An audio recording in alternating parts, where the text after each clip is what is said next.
할렐루야. 반갑습니다. 오늘은 기독교 주요 키워드 공부 9번째 시간입니다. 오늘은 성찬에 대한 이야기죠.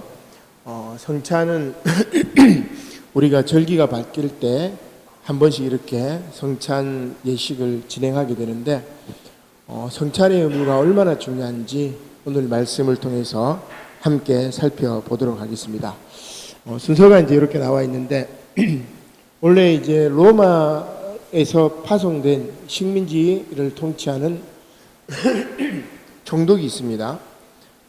이 소아시아의 신임 총독이 그리스도인들이 이렇게 이제 분란이 좀 일어나니까 그리스도인들이 이제 정탐을 하고 그리고 예배에 이제 정본을 이렇게 보냅니다. 그리고 그 정탐했던 이제 보고서 내용들을 조금 제가 이야기를 하고, 그러니까 초창기에 어떻게 그리스도인들의 예배를 봤나, 또 성찬식을 로마인들은 어떻게 보았을까, 그런 이야기를 하고, 그 다음에 이제 로마 가톨릭에서 성찬식, 그 다음에 개신교에서 성찬식은 어떤 의미가 있느냐, 그리고 예수님께서 제정하신 성찬 선언문입니다. 그죠? 복음서에 나와 있지만 오늘 바울이 다시 이제 재인용해가지고 고린도 교회에 이야기를 하고 있는데, 예수님의 성찬 선언문, 예수님의 말과 행동, 그것을 살펴보고, 그 다음에 고린도 교회에 문제가 일어나죠. 성찬 예식 때문에 문제가 생깁니다. 오늘 우리가 읽었던 본문 말씀이 그런데 그것을 살펴보고 바울의 성찬 신학이라고 볼 수가 있겠죠. 예수님의 성찬 선언문에다가 바울이 자신의 성찬 신학을 조금 이제 가미를 해요. 그래서 오늘 말씀에도 보면은 몇 가지 바울이 첨가했던 언어들이 있는데, 그걸 통해 가지고 우리가 성찬에 대한 바울의 성찬 신학을 엿볼 수가 있고, 마지막 결론으로 이 성찬이라는 것은 일단은 밥을 먹는 거죠, 그죠? 예수님께서는 어떻게 밥상 공동체를 구성하셨는가, 이 순서대로 이렇게 갈 겁니다. 여러분들이 순서를 잘 이렇게 보시고 이렇게 따라오시면 될 것 같아요. 자, 그러면 언제냐? 우리가 타임머신을 타고 한 2000년 전으로 한번 돌아가 보죠. 112년에 플리니우스 2세라는 이 로마의 파송을 받은 이 총독이 있습니다. 우리 이제 본디오 빌라도도 로마에 파송받아서 뭡니까? 팔레스틴의 총독이 된 것처럼 플리니우스 2세라는 사람이 이 소아시아의 신인 총독이 되어가지고 부임을 하게 됩니다. 부임을 해서 이렇게 보니까 이제 기독교인들이 좀 막 논란이 있고 이제 그때 기독교 핍박 시기니까, 그래서 기독교인들의 모임에 정보원을 이렇게 보내요. 정보원을 보내가지고, 야, 저놈들이 도대체 뭐 하는가 너희 한번 알아봐라.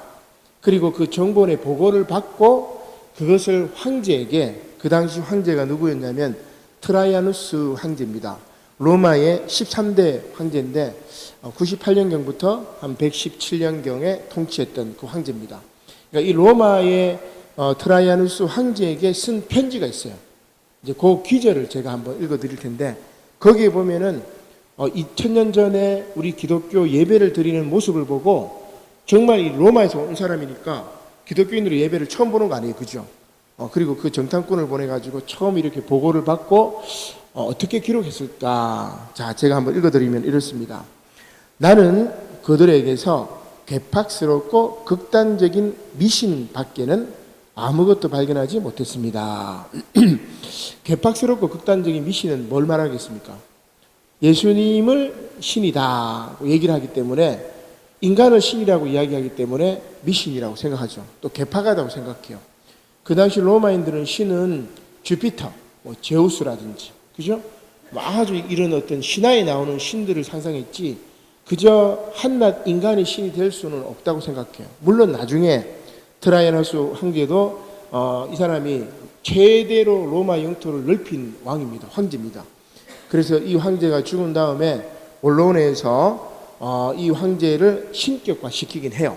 막 황제를 이제 신으로 이제 신격화시키기도 하는데, 아무튼 인간인 예수를 신으로 섬기는 아주 괴팍스럽고 극단적인 미신 밖에는 아무것도 발견하지 못했습니다. 이렇게 보고를 하고, 그 다음에 또 뭐라고 이야기하냐면 그래서 조사를 조금 연기하고 황제에게 조언을 요청합니다. 이렇게 편지를 씁니다.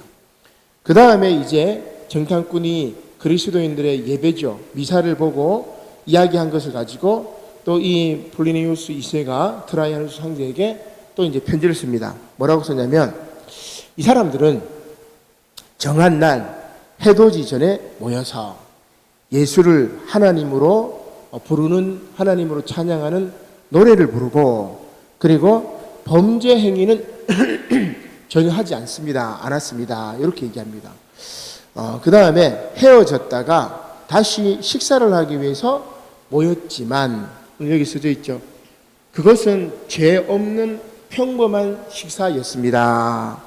이렇게 이제 보고를 합니다. 그러니까 초창기에 성찬 예식을 처음 보는 이 로마인들의 눈에는 성찬 예식이 뭐로 보였냐면은 죄 없는 평범한 식사. 그냥 뭡니까? 그냥 밥 먹는 거다. 이렇게 생각했어요. 죄 없는 평범한 식사. 근데 이게 또 이제 뭐냐? 그러니까 일단 불의를 저지르지는 않았다. 그저 그냥 밥을 먹더라. 뭔가 이렇게 작당하고 모의하고 이런 것은 아니었다. 뭐 이런 얘기죠. 자, 고대 지중해에는 수많은 종교 예식들이, 종교 의식들이 있었습니다. 그 당시에 뭐가 있었냐면은 디오니소스 축제가 있었어요. 디오니소스 축제. 우리 지금으로 치면은 춘분제. 봄이 되면은 만물이 소생하니까 막 이제 축제를 하잖아요, 그죠? 대학가에서도 봄에 축제를 하고 그러는데, 이 그리스에는 이 디오니소 축제가 가장 큰 축제였습니다. 이때는 어떻게 하냐면은 동물과 사람을 제물로 바치고 나중에 그 제물로 바친 동물 혹은 사람을 나누어 먹습니다. 그 결과 신과 내가 하나가 되었다고 생각하는 게 디오니소스 축제입니다. 아주 강렬했던 축제죠. 그 축제 기간에는 막 그리스에서는 비극을 상연하기도 하고 엄청났다고 이야기를 할 수 있습니다. 자, 그 다음에 이제 그 그리스에는 그렇게 있었지만 로마에는 미트라 종교라는 게 있었어요. 미트라 종교. 여기 이제 뭐냐면은 태양신을 섬기는 겁니다. 태양신을 섬기는 건데 전쟁의 신이기도 하니까 이 로마 군인들이 열광적으로 이 미트라 신을 섬겼고, 미트라 신은 상징하는 게 이제 뭐냐면은 황소를 이렇게 제물로 바칩니다. 그래서 이제 투구를 쓴 미트라 신이 황소를 이렇게 잡고 있는 동상들이 굉장히 많아요. 자, 이런 미트라 이 종교를 이제 믿는데, 이 미트라 종교에는 어떤 것이냐면 통과 의례를 거친 사람들만 종교 의식에 참여해서 그들만의 거룩한 식사를 하게 됩니다. 자, 그래서 우리 기독교의 성찬식을 쭉 보니까 이들은 미트라 종교처럼 통과 의례를 거친 사람, 세례자들 몇 명이 이렇게 모여가지고 자기들만의 거룩한 식사라기보다는 그냥 그저 평범한 식사를 했더라. 요 얘기. 그 다음에 또 하나는 디오니소스 축제에 보면은 뭡니까? 동물과 사람을 제물로 바치는 거죠. 우리가 구약시대에 보면은 어린 양을 제물로 바치고 그 바친 제물을 제사장이 또 이렇게 가르는 이런 것처럼 이런 죄를 속하는 어떤 그런 예식들을 하게 되는데, 그리스도인들의 성찬은 그저 그냥 죄 없는 평범한 그런 식사였다. 이렇게 보고를 한 거예요. 보고하면서 그 당시 로마에 이제 디오니소스 축제라든지 그 다음에 미트라 종교라든지 이런 것들이 있으니까 그것과 비교하면서 기독교인들의 이 성찬은 죄 없는 평범한 식사더라. 이렇게 이제 보고를 한 겁니다. 자, 그러다가 그저 평범한 이제 밥 먹는 거구나, 밥상 공동체구나 이렇게 생각했는데, 나중에 이제 조금 더 조사를 해보니까 문제가 생깁니다. 차별성을 가진 집단, 누구예요? 세례인들이, 세례자, 그죠? 우리 세례 받은 사람들만 성찬에 참여할 수 있으니까 차별성을 가진 집단이 매주 따로 모여가지고 식사를 한다. 예배는 드리고 그 다음에 차별성을 가진 이 사람들이 따로 모여가지고 식사를 한다. 이게 이제 성찬을 이제 보는 거예요. 자, 그러면서 또 이제 성찬 내용을 또 이제 정본이 자세하게 이제 파악을 했겠죠. 보니까 그리스도인들은 빵과 포도주를 먹으면서 그들의 교주의 피와 살이라고 하더라. 이렇게 이제 보고서에 쓰여진 겁니다. 그죠? 우리 이제 생전 처음 교회에 오는 사람 성찬식을 이렇게 봐요. 그러면 여러분 전이해가 없으면은 앞에 목회자가 다 이것은 뭐 나를 위한 피니 이것을 먹고 나를 기념하라. 포도들도 그렇게 하죠. 빵을 들고 떡을 들고 뭐 그렇게 얘기를 하죠. 이게 교주의 피인가? 뭐 이렇게 막 오해를 할 수 있겠죠, 그죠?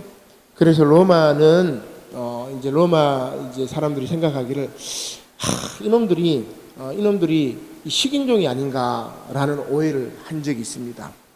그리고 로마는 종교의 목적을 뭐라고 생각하냐면 우리가 하나님을 믿는 이유는 인간 존재의 본질은 하나님을 찬양하도록 만들어졌기 때문에 하나님을 찬양하는 것이 우리의 목적이고 뭐 종교의 목적이라고도 볼 수 있습니다. 그죠? 그런데 로마는 종교의 목적을 뭐라고 보고 있냐면은 로마 사회의 안정을 보장하는 것에 종교의 목적이 있습니다. 그래서 로마는 온갖 모든 잡신들 다 섬겨도 돼. 단지 로마 제국의 로마 황제의 반력만 하지 않으면 돼. 사회를 혼란스럽게 하지 않으면 돼. 이게 이제 로마 사람들의 생각이에요. 그런데 나중에 그리스도인들은 황제를 신으로 섬기지 않죠. 대신에 예수 그리스도가 신이라고 고백을 해버리니까 로마 입장에서는 그저 내버려 둘 수가 없었어요. 그 다음에 또 하나는 이 사람들이 교주의 살과 피를 먹는다고 생각하니까 디오니소스 축제처럼 인신제사를 드려가지고 그 살과 피를 뜯어먹는 아주 이 사회적인 안정을 보장하지 못하는 이런 집단이 아닌가. 그래서 로마 시대에는 제사를 지내는 중에 사람을 제물로 바쳐서는 안 돼. 그리고 인육을 먹어서는 안 된다고 생각합니다. 금지를 시켜버렸어요. 디오니소스 축제도 이제 금지가 돼버린 거죠. 어떻게 보면. 그죠? 인육을 먹고 사람을 제물로 바쳐서는 안 돼요. 우리는 이제 그 아브라함과 이삭의 그 구약에도 이제 그런 이야기가 나오긴 하지만 자, 이렇게 인육을 먹고 사람을 제물로 바치는 것은 로마 제국의 질서를 어지럽히는 것이다. 그래서 그리스도인들의 성찬식은 나중에 알고 보니까 이놈들은 식인종들의 축제다. 그래서 로마 질서를 로마의 사회적인 안정을 보장하지 못한다. 그리고 더 나아가서 나중에 뭐예요? 황제를 신으로 숭배하지 않는다. 결국 뭐 국가보안법 위반으로 이제 그리스도인들을 엄청나게 이제 탄압하고 막 이렇게 죽이고 막 그렇게 이제 진행이 되는 거죠. 자, 재밌는 것은 로마가 이제 그리스도인들의 성찬을 식인종들의 축제라고 딱 생각을 하니까 초대교회가 생각하기를 한 1000년 정도가 지나요. 한 11세기 정도가 되니까 1000년 정도가 쫙 지나면서 이제 기독교가 이제 그 공인을 된 다음에 콘스탄틴 대제가 기독교를 공인한 다음에 한 700년 정도가 쭉 지나요. 그러면 한 1000년 정도, 그죠? 한 1000년 정도 쭉 지난 다음에 이제 가톨릭이 이제 직제화가 되죠. 아주 이렇게 위계 계급이 딱 생기고 조직이 딱 재편되었고, 그때 이제 성찬식을 아주 이제 정확하게 이제 교리적으로서 못을 박습니다. 이제 그때 이제 못을 박을 때 뭐를 인용하냐면 바로 요 얘기를 이제 인용하는 거죠. 우리가 식인종으로 오해를 받았는데 이 떡과 이 잔은 예수 그리스도의 피와 살이다. 그걸 우리가 뭐라고 하냐면은 화채살. 그래서 신부님이 성찬 집례할 때 축성을 해요. 우리는 이제 축사라고 이제 이야기를 하는데 이 떡과 이 잔에 축성을 하는 그 순간 본질적인 변화를 일으켜 가지고 그냥 떡과 그냥 포도주가 아니라 이것은 예수님의 피와 예수님의 살로 완전히 변화되었다. 그렇게 생각해요. 그러면 이제 그것을 먹으면 식인종이죠, 어떻게 보면. 그죠? 그러니까 로마가 오해한 방식 그대로 이렇게 이제 화채설로 가톨릭이 이야기를 합니다. 아주 재미난 이제 그런데 자, 조금만 이제 더 이야기를 하죠. 교리적으로 이제 이야기를 하면 화채설이고, 근데 루터가 종교개혁을 하면서 이렇게 보니까 화채설은 또 맞지가 않은 것 같아요. 자, 그래서 고린도전서 오늘 우리 말씀을 한번 보죠. 11장 23절 말씀 중에 우리가 쭉 읽은 걸 보니까, 자, 일단 말씀을 먼저 이해를 해봅시다. 자, 내가 너희에게 전한 것은 주께 받은 것이니, 뭐죠? 바울이 고린도 교회에게 이제 이야기를 합니다. 내가 너희에게 성찬 예식을 이제 말할 건데, 이것은 예수님께서 받은 것인데, 곧 예수께서 잡히시던 밤에 떡을 가지사 축사하시고 떼어 이르시되 이것은 너희를 위하여 내 몸이니, 그죠? 그러니까 떡이 몸으로 화했죠. 화채설입니다. 그 다음 25절 식후에 또한 그와 같이 잔을 가지시고 이르시되 이 잔은 내 피로 세운 새 언약이니 이것을 행하여, 그죠? 이 잔은 내 피, 그죠? 화채설이죠. 자, 그 다음에 24절과 25절 방금 제가 읽었던 부분만 보면은 화채설이 맞아요. 그런데 26절에 너희가 이 떡을 먹으며, 자, 예수님이 뭐라고 말씀하셨어요? 만약에 이 떡과 포도주가 화채설로 예수님의 몸과 피가 되었으면은 26절에 뭐라고 하셔야 되겠어요?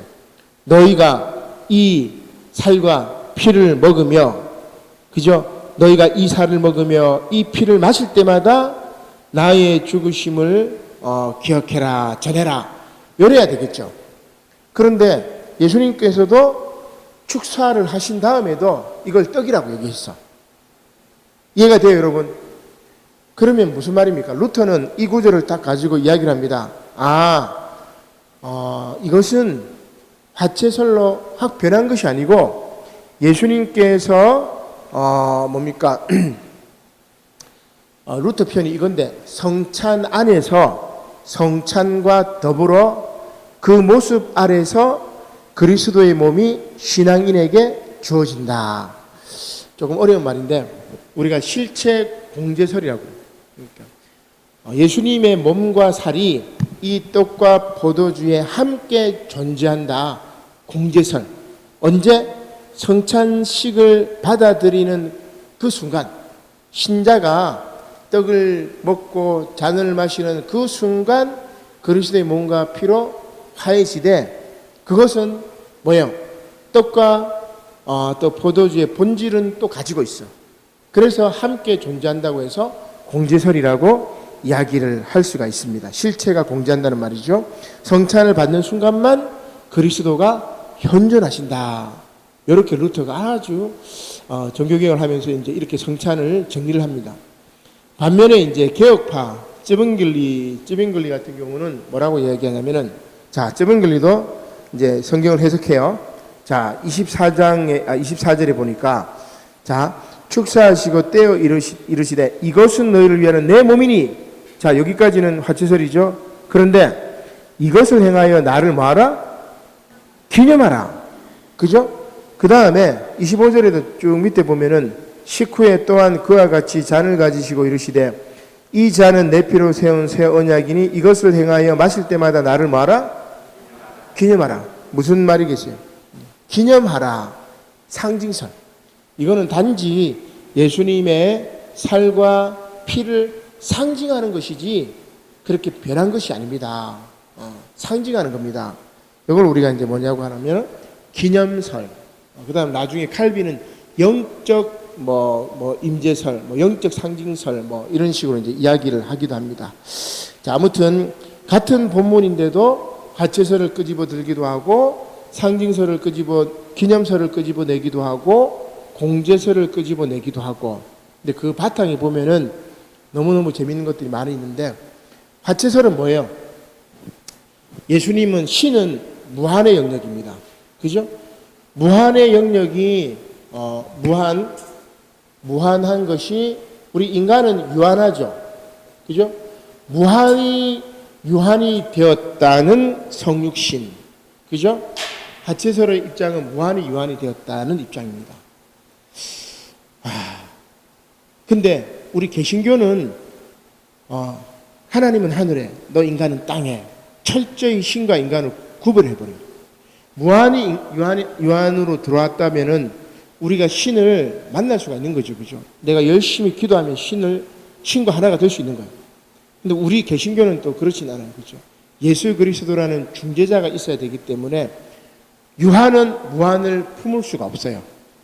그래서 개혁교회인 쯔빙글리나 칼빈은 뭡니까? 단지 상징할 뿐이다. 이런 얘기를. 근데 이제 루터는 그 두 개를 절묘하게 이렇게 딱 결합을 해가지고 유한과 무한이 같이 이렇게 공지하는 걸로 이렇게 딱 이야기.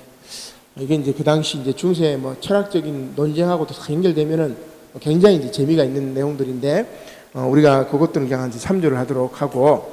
자, 그러면 예수님께서는 성찬문에 어떻게 이제 이야기를 하셨느냐. 자, 오늘 우리가 읽었던 이제 내용들에 예수님께서 하셨던 말씀이 나오는데, 자, 23절에 예수님께서 잡히시던 날 밤에 떡을 가지고 축사를 하고 떼어 가지고 이것은 너희를 위하는 내 몸이다. 이렇게 이제 말씀하셨죠. 잔을 가지고 이것은 너희를 위한 뭐 내 그 피다. 뭐 이렇게 이제 말씀하셨는데, 일단은 이 예수님께서 하셨던 것은 최후의 만찬입니다. 이 최후의 만찬의 형식은 어떤 것을 본받았냐면은 유대교의 유대인들의 만찬을 이렇게 본받은 거예요. 형식은. 그럼 유대인들은 어떻게 하느냐? 우리도 이제 그 본 식탁이 나오기 전에 미리 이렇게 나오는 거 뭐죠?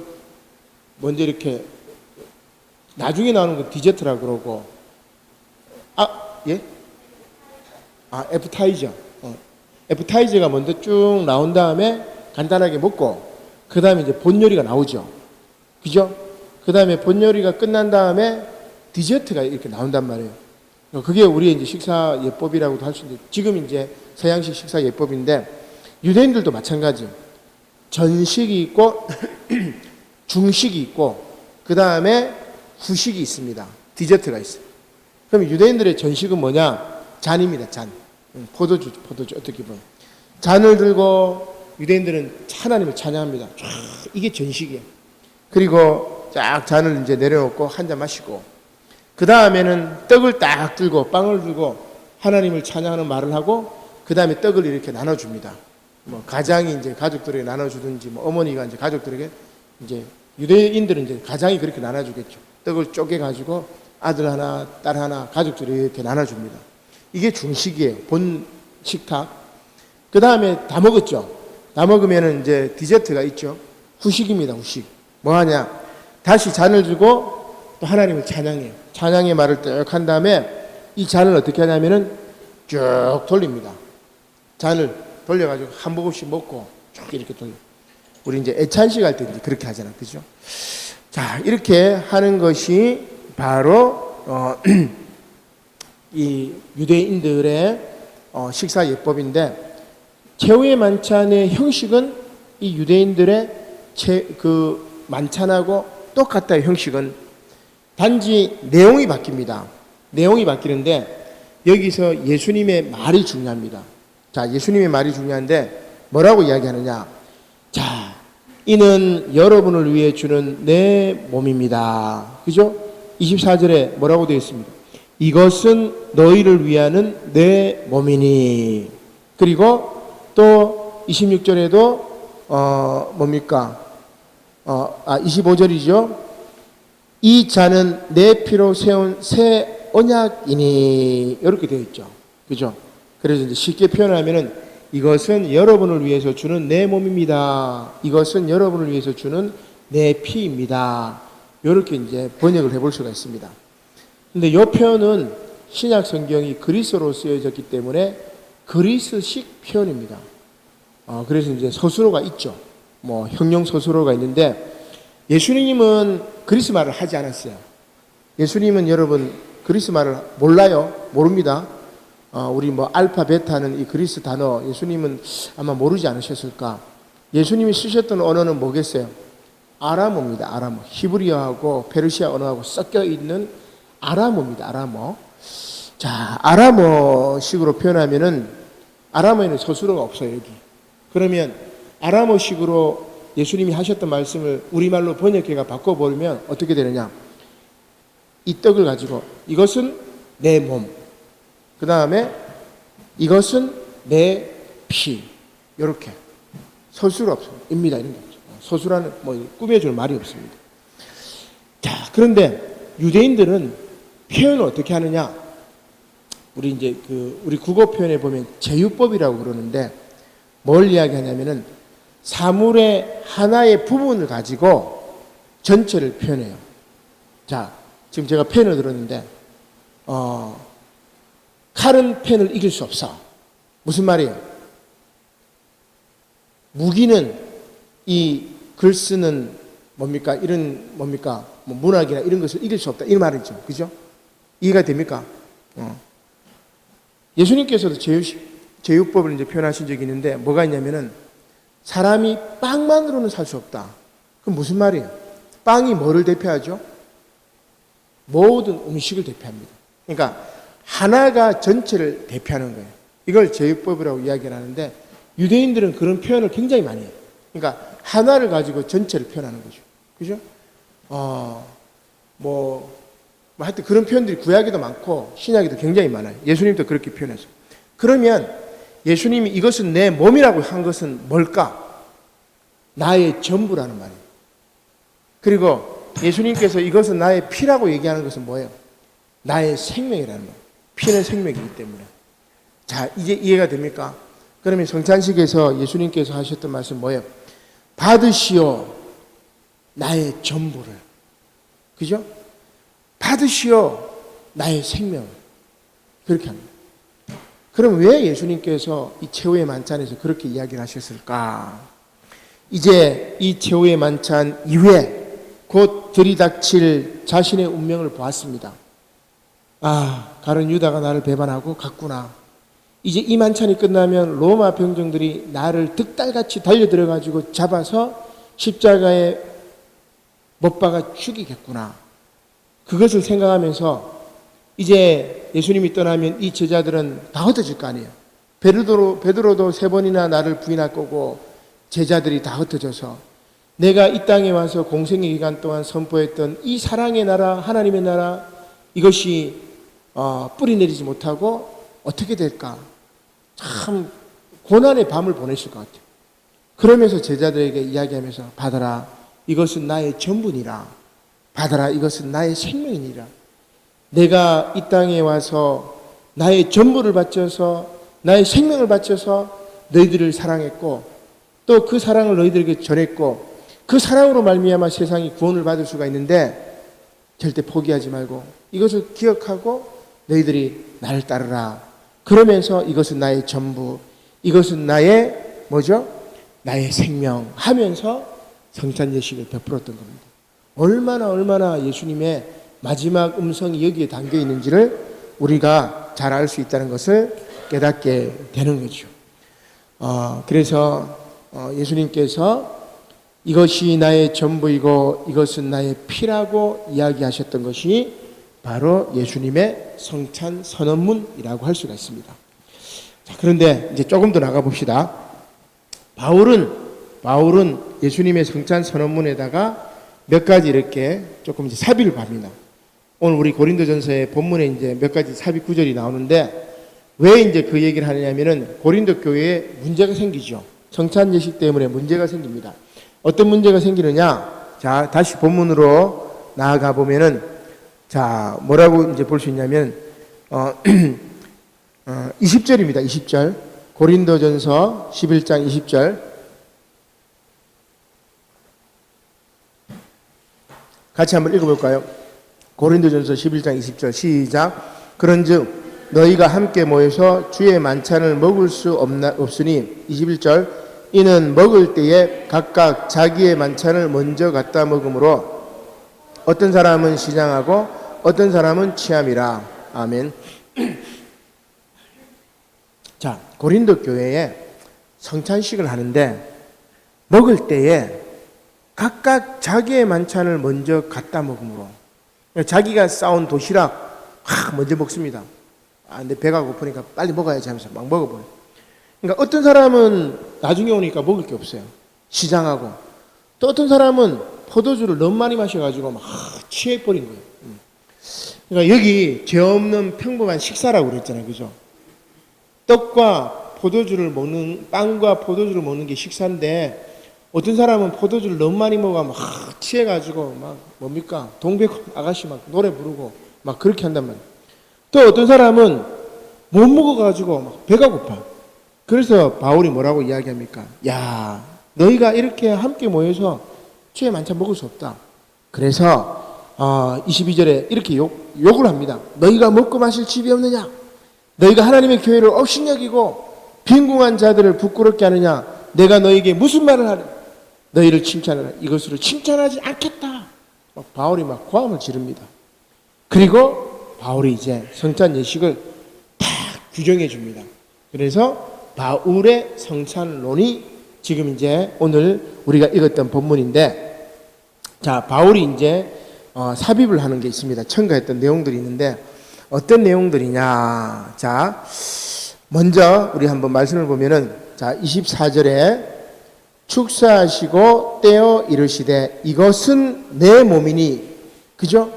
그러면 방금 제가 빠뜨린 부분이 바울이 삽입을 한 겁니다. 고린도전서에서 뭐가 삽입된 거죠? 너희를 위하는, 가로쳐버리세요. 이 바울의 이야기입니다. 그 다음에 또 밑에 쭉 보니까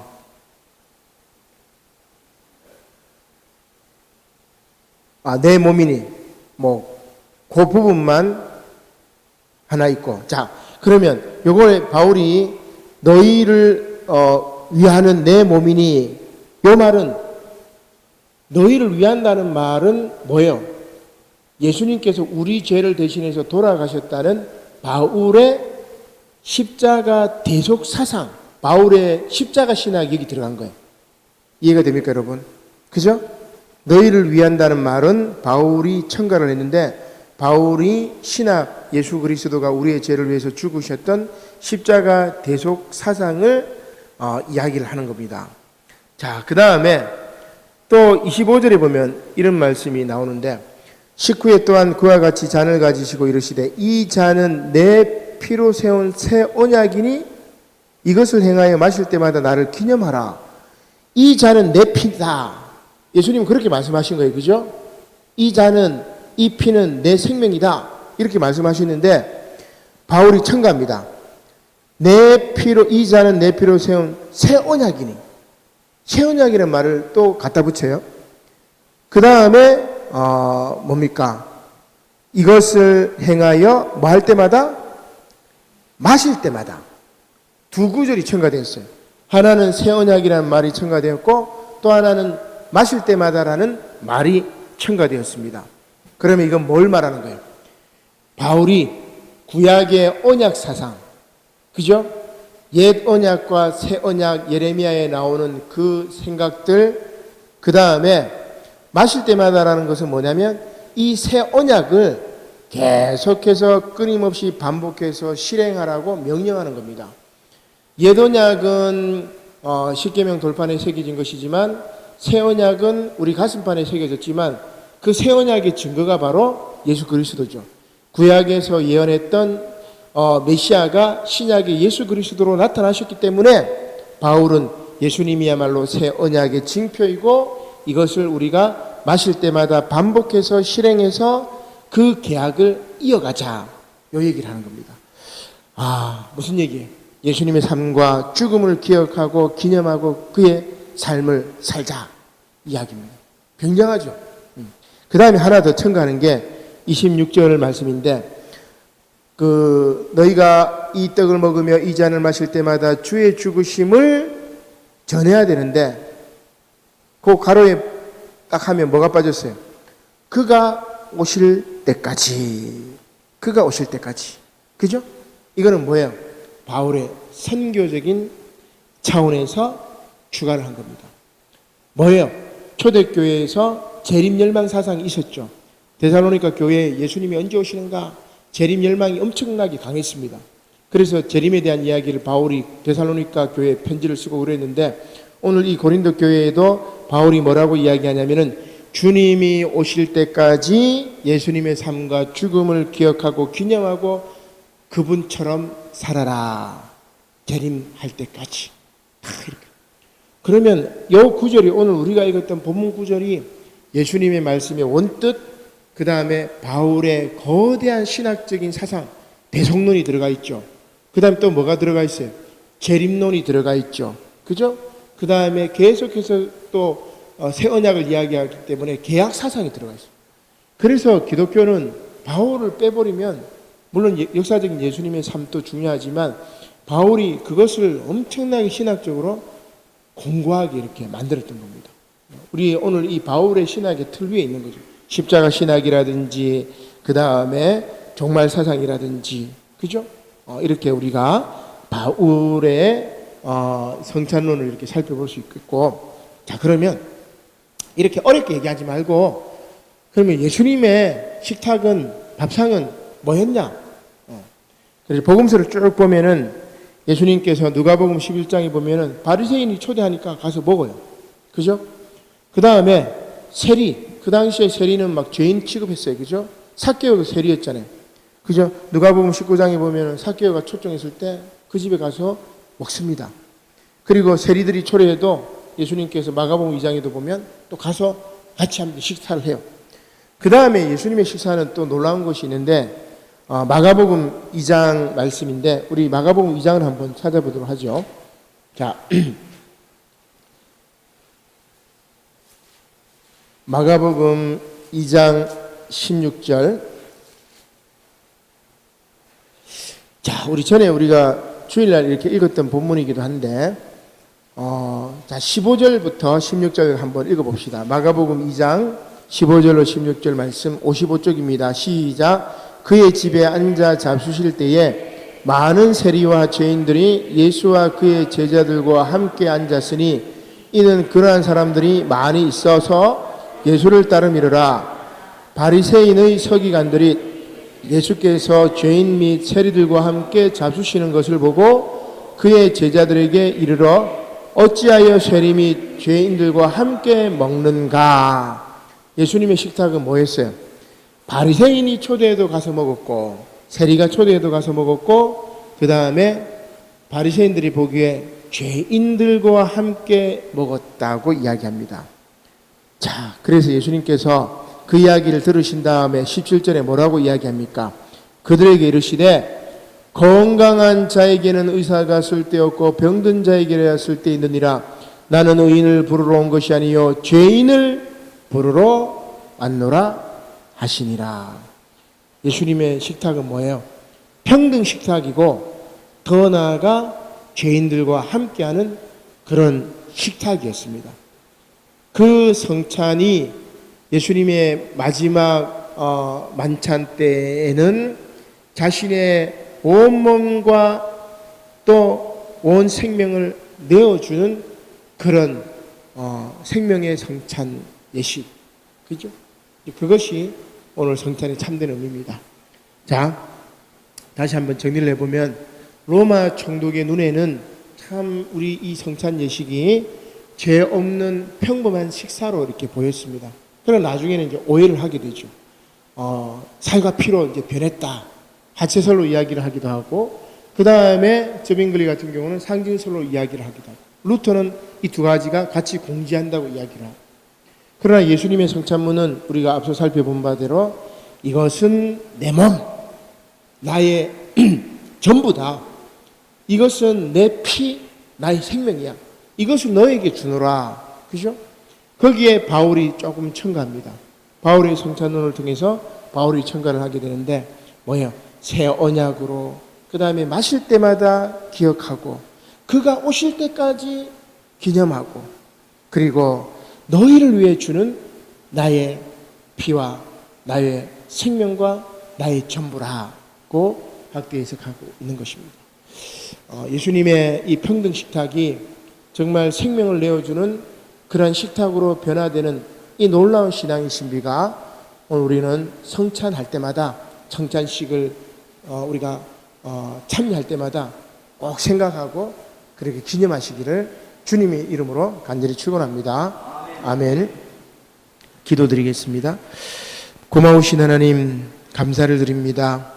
오늘 수요 성공 경부 시간에 기독교 주요 키워드, 특별히 성찬에 대해서 조금 어렵지만 우리가 말씀을 통해서 성찬에 대한 깊은 이해를 하게 하시니 감사를 드립니다.